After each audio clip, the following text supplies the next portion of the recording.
Hello. Today we have the pleasure of speaking with Carl Crosswhite, who's an industry pioneer in project management. He's got over 40 years of experience. He's worked in many different industries, including aerospace, currently in healthcare. He's worked in technology for a number of years. He's been at the project, program, even portfolio level. And today our topic is on PMOs, and Carl's been instrumental in setting up, maintaining, and closing PMOs, which is a little bit of what we're going to cover today. So, Carl, welcome to the show here. Thanks, Luke. I'd like to first say, tell us a little bit about your experience in PMOs, and then talk to us a little bit about what it takes in terms of setting up a PMO.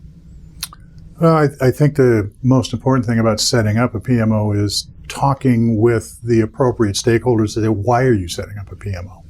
I mean, we tend to think we know why we're doing it, but right. Why have you invited us, or why are you funding us to come in and do a PMO?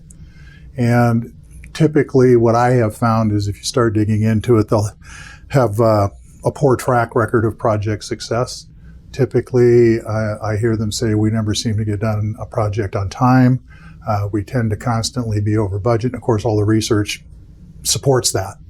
And they want to know why.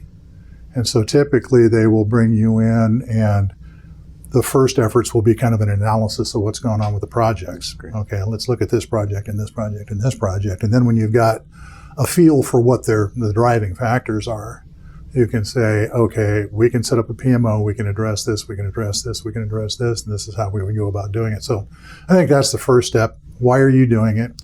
And then formulating an answer to them of what you need to do it so that it'll work. Yeah, getting that kind of current state understood is really important. And then from there, you can really start to kind of identify some of the drivers that'll help you set the strategy for the PMO. Sometimes it seems like it's so extremely simple that you wonder why you have to ask the question, but it's the same thing. People have been in this environment for a long time, as you pointed out in one of our other discussions, I think in the environment you're in right now, and it evolved, and it evolved, and it evolved, and nobody's writing down what changed in that evolution every day. So I've been in organizations that they just couldn't understand why a project wouldn't get done on time. And when we got to interview some of the team members and the project managers, what it boiled down to is they were trying to do, just to pick some numbers out of the air, 20 projects at a time. They had enough people to do 4 projects at a time. And when you pointed out to them that people had about 4 minutes a day that they could dedicate to any given project, all of a sudden a light bulb comes on. And typically they go, oh my God, how could we have gotten in this condition without noticing it? Well, we're overcome by day-to-day events. Yeah, and that's where the PMOs a lot of times can be really beneficial, is just kind of putting some rigor around, the ad hoc nature of projects without any sort of, structure around it. Yeah, putting some structure around it, just kind of pointing out reality, that the fact that, your resources that you control, you've committed them to do more things than they can do. And there's a couple of bad side effects that either A, the project fails, or the projects are brought home by pure heroics on the part of the people on the project team. And the problem with that is it's not sustainable. You can't do that you can't work people 80 hours a week for very long, as you know. Absolutely. So you kind of do this assessment, and you see these challenges that are going on, at the project level, even at program level, and even organizationally not even being able to get their arms around the number of projects that they're doing. Right.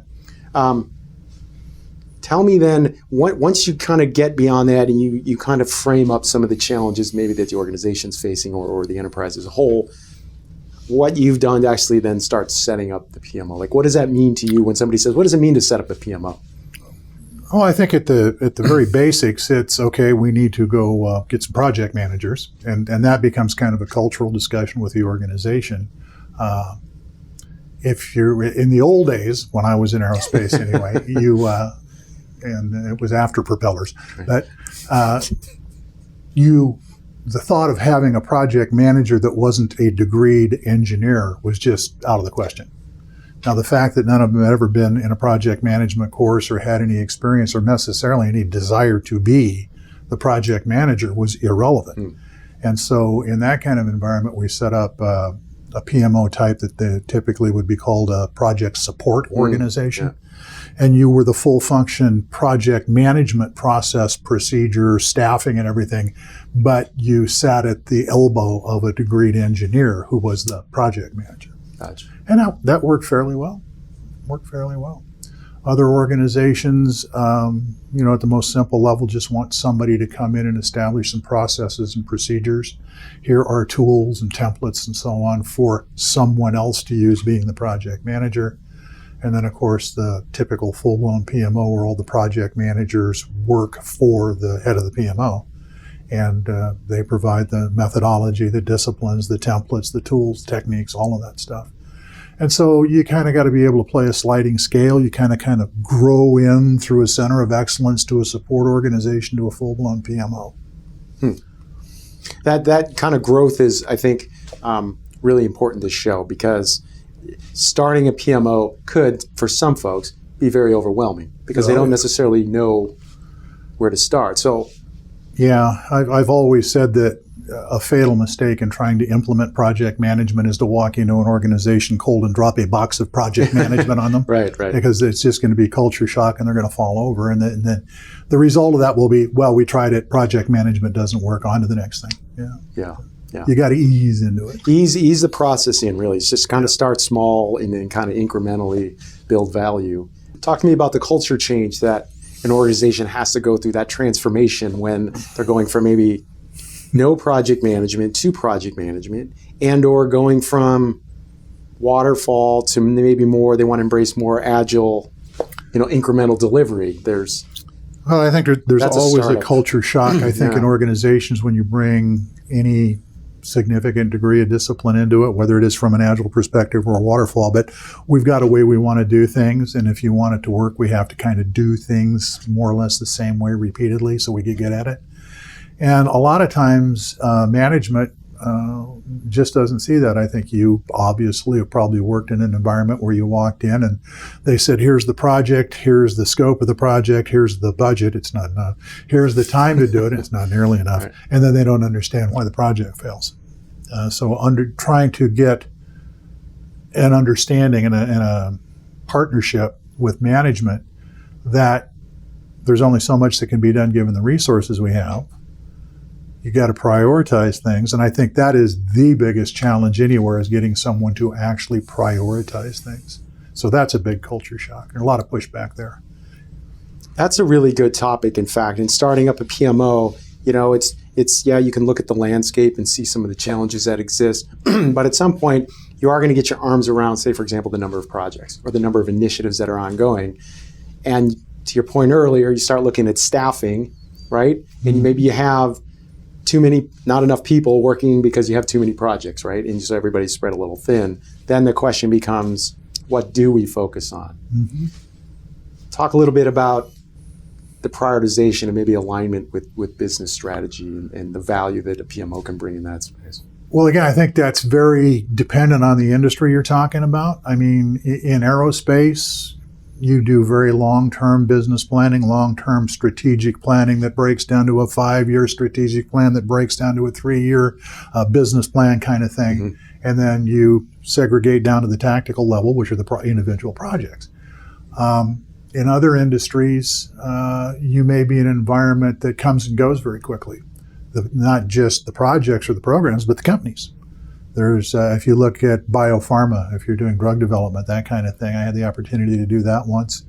And you think you've got a promising chemical compound, you get investment to pursue it, to become a drug. It's very time sensitive because of the amount of money it costs to do that and the length of time before you're realizing a profit from doing it. And it's just go, go, go, go, go. And if any point in that process you discover that the product isn't going to work, your testing proves that it won't work, bang, project's dead, company folds, on to the next company. I was really surprised the first time I saw that. The demands, am I in a company that sells technology, for one thing, or am I in an IT department that's supporting an organization that does something else? Like you say, right now I'm working in healthcare. This is a little bit new and different for me. It's very interesting in that by necessity, obviously, everything is about patient care. And so you have to make sure that all of the systems are up and running. When you're implementing a new system, typically everybody wants it yesterday, but you can't take resources away from keeping the lights on and the doors open to implement a new tool of some sort. So there's a real balance there that's hard to maintain because there's so much of it going on.